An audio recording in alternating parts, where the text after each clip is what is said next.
The ASHguardian who could not accept no when Sanaya and Samyia Spain said they weren't interested has turned himself in. This man who has rocked their whole family and taken one twin away from her sister has been arrested.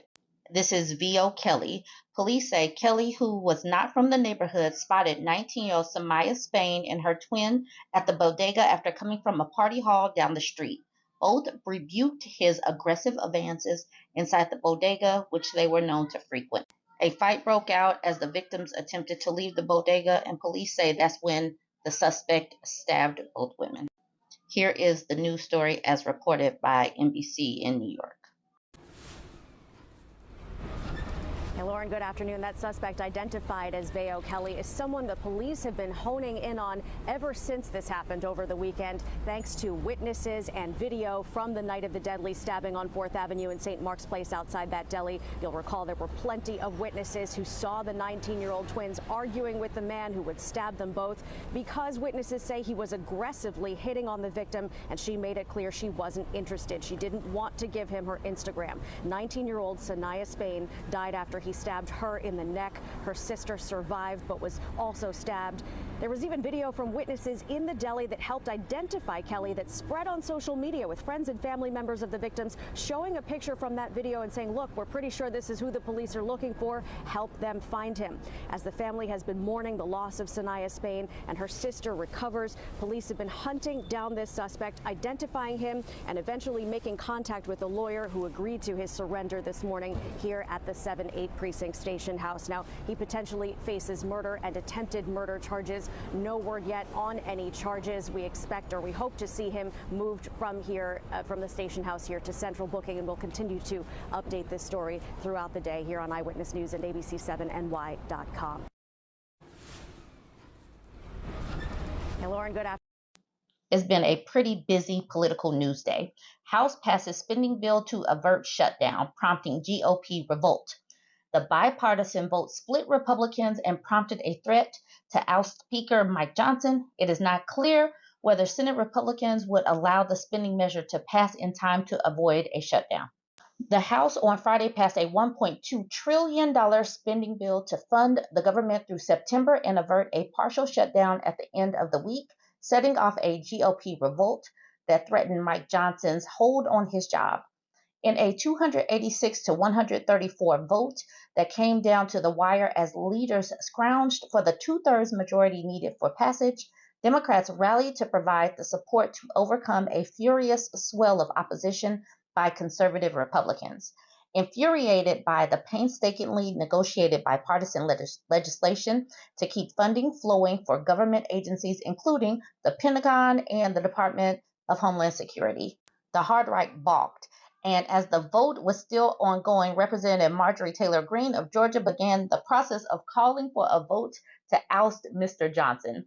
Ms. Greene told reporters on the House steps minutes after the vote that she would not seek an immediate vote on his removal, but had begun the process as a warning because his actions were a betrayal. They do not want a functioning government because a functioning government would not be good for Trump and his reelection. This was our leverage, Ms. Greene said of the spending legislation. This is our chance to secure the border, and he didn't do it. And now this funding bill passed without the majority of the majority. The crazy thing about them talking about the border is that Republicans are the ones that did not want the bill to pass because Trump said no. The passage of the bill just hours ahead of Saturday's 12 a.m. Shutdown deadline set off a sprint in the Senate to avert a lapse in funding. Senators began debate on the legislation on Friday afternoon, but it remained unclear whether they would agree to speed it along to passage and send it to the president's desk before midnight. Federal budget officials, ahead of the potential brief shutdown earlier this month, had said they were not expecting any disruption if funding lapsed briefly over the weekend. But Senator Chuck Schumer, Democrat of New York, and the majority leader urged lawmakers to allow swift approval of the spending package. Let's finish the job today, he said on the Senate floor. In the 1,000-page legislation, which lumped 6 spending bills into one package, faced an uphill climb in the House after ultra-conservatives revolted over the measure. They delivered a series of incensed speeches from the floor that accused Mr. Johnson of negotiating legislation that amounted to an atrocious attack on the American people, as Ms. Green put it. No other Republican has said publicly that they will support ousting Mr. Johnson, and Democrats have signaled in recent weeks that they might be inclined to help protect him should he face a GOP threat to his post. But the bill's passage came at a steep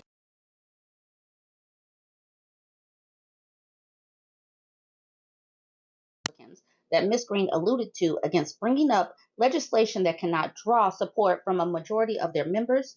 Just 101 Republicans, fewer than half, supported it. That left it to the Democrats to again supply the bulk of the votes to push the bill through the House. Once again, it's going to be House Democrats that carry the necessary legislation for the American people to the finish line.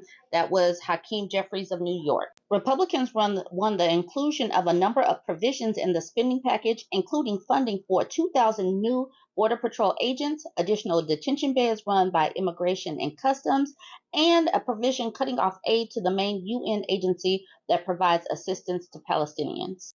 It also increases funding for technology at the southern border by about 25%, while cutting funding for the State Department and foreign aid programs by roughly 6%. House Republicans achieved conservative policy wins, rejected extreme Democrat proposals, and imposed substantial cuts while significantly strengthening national defense, Mr. Johnson said in a statement after the vote. The process was also an important step in breaking the omnibus muscle memory and represents the best achievable outcome in a divided government. Yet conservatives said the legislation was insufficiently conservative, citing the $1.2 trillion price tag. They were particularly infuriated to see $200 million in fresh funding for the new FBI headquarters in Maryland, as well as earmarked funding requested for senators for the LGBTQ centers. We got rid of all our poison writers, and Schumer wouldn't agree to take away their poisonous earmarks, said Representative Robert Aderholt, Republican of Alabama and the chairman of the Appropriations Subcommittee overseeing labor and health programs. Mr. Aderholt opposed the legislation. Ahead of the vote on Friday morning, Representative Andy Biggs, Republican of Arizona, had fumed that the bill was chock full of crap and urged Mr. Johnson to be more combative in negotiations with Democrats. Doggone it, fight! This is capitulation. This is surrender.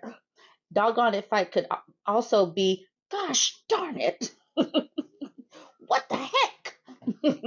Democrats secured a combined $1 billion in new funding for federal child care and education programs and $120 million in increase in funding for cancer research. Now, Republicans really want these babies, and Democrats sitting up here funding child care, education, and cancer research, and Republicans are like, gosh darn it, how dare you? This legislation does not have everything either side may have wanted. Obviously, there is going to be a give and take in politics. What is wrong with some of these people? That was Representative Rosa DeLauro of Connecticut. She continues with, but I am satisfied that many of the extreme cuts in the policies proposed by the House Republicans were rejected. Standing on the House floor minutes later, Mr. Biggs ruefully agreed as Ms. DeLaurio's assessment. And yet somehow Republicans are going to vote for that. That's outrageous. She's right, though. She got the spending, she killed the riders. And as mentioned earlier, Representative Marjorie Taylor Greene was upset at Mike Johnson because they thrive on dysfunction. They do not want any kind of bipartisan legislation going through. They would rather the government come to a standstill.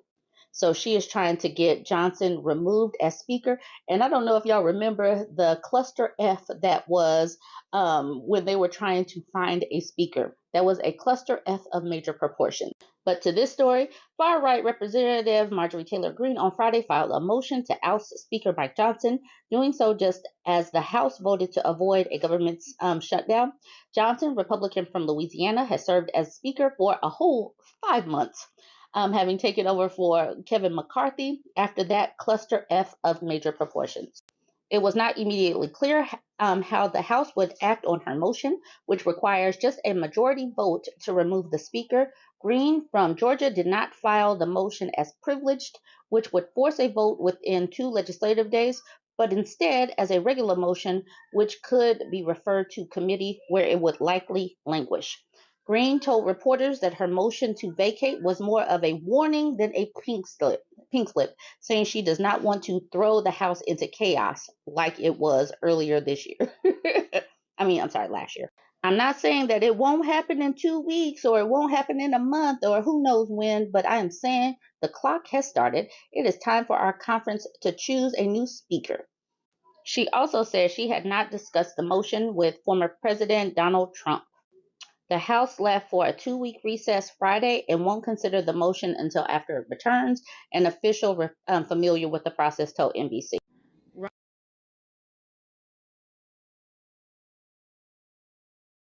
Continue to push conservative legislation that secures our borders, strengthens our national defense, and demonstrates how we'll grow our majority. Even though I want to keep reminding us all that the Republicans did have a bipartisan relationship with the Democrats as they were trying to craft border policy, but the Republicans are the ones that squashed that border policy. I just want to keep reminding us all that they did not really want a border policy because Trump said no.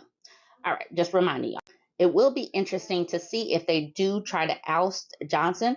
What I am witnessing is just silliness, especially going into the election season, how the Republicans are infighting with themselves going into election season. So this is going to be interesting. Y'all jump in the comments. Let me know what you think about this one. Don't forget to like, comment, and share. How Trump has to juggle all of these financial issues and these legal woes has been interesting, especially in the run up to the election in November. So y'all know Letitia James is coming after him and coming after that money. So this is an article from Politico. It goes, first search, then seizure, how Tish James will go after Trump's bank accounts and other assets. Donald Trump faces a Monday deadline to delay enforcement of the $454 million civil fraud judgment. Bank accounts, a sheriff at the door, and maybe even a private plane put up for auction. Donald Trump could soon face any of those scenarios if he can't come up with roughly a $500 million bond by next week to stop the enforcement of a civil judgment after a judge found that he and his company committed widespread corporate fraud. Trump can't find an underwriter to guarantee the amount on his behalf, and if he fails to persuade a court to give him an 11th hour respite while he appeals the verdict, New York Attorney General Tish James can begin seizing his assets. Monday marks the end of a 30-day grace period that James granted Trump, and she has said as she is prepared to act. If he does not have the funds to pay off the judgment, then we will seek judgment enforcement mechanisms in court and will ask the judge to seize his assets. And James has already taken preliminary steps. She has filed the Manhattan judgment in neighboring Westchester County, a precursor to any enforcement actions there. But even if Trump fails to obtain a bond by the deadline, don't expect to see James or her deputies immediately marching over to Trump Tower. For one thing, seizing Trump's assets will require James to go back to the court to get a judge approval to gain access to Trump's property. And for another, James likely wouldn't start by targeting his real estate holdings, said legal experts. She is more likely to begin by seizing his bank accounts, which would give her direct access to cash rather than an asset she would need to liquidate. In order to seize a defendant's bank accounts, a judgment creditor typically first goes through a discovery process to identify where they are. Then the creditor asks the banks to freeze the accounts and asks the judge to have the money in the accounts turned over. In this case, the judge making that call would be Justice Arthur Engoron, who imposed the $454 million penalty last month and whom Trump has repeatedly assailed in the courtroom and in various other public settings. The approval process regarding asset seizure is typically very quick, said Mitchell Epner, a former federal prosecutor, and usually consists of a brief hearing and then a decision within about a week. Trump will have extraordinarily limited appeal rights on Engoron's decisions, Epner said. I have never seen anybody pursue them. Of course, seizing Trump's bank accounts is unlikely to produce enough cash to satisfy the full judgment. Trump's lack of liquidity is precisely the reason he's struggling to post the bond in the first place. On Friday, Trump claimed on social media that he has almost $500 million in cash, but in court filings, his lawyers have made clear that he lacks the cash to satisfy the judgment. It's going to be very interesting watching this, and I'm sure he's going to try to sell some of his shoes. Y'all know that he went public with Truth Social, or is trying to go public with Truth Social to see if he can get some money. And I'm sure that his MAGA people will send him some money because they love giving this man money for whatever reason.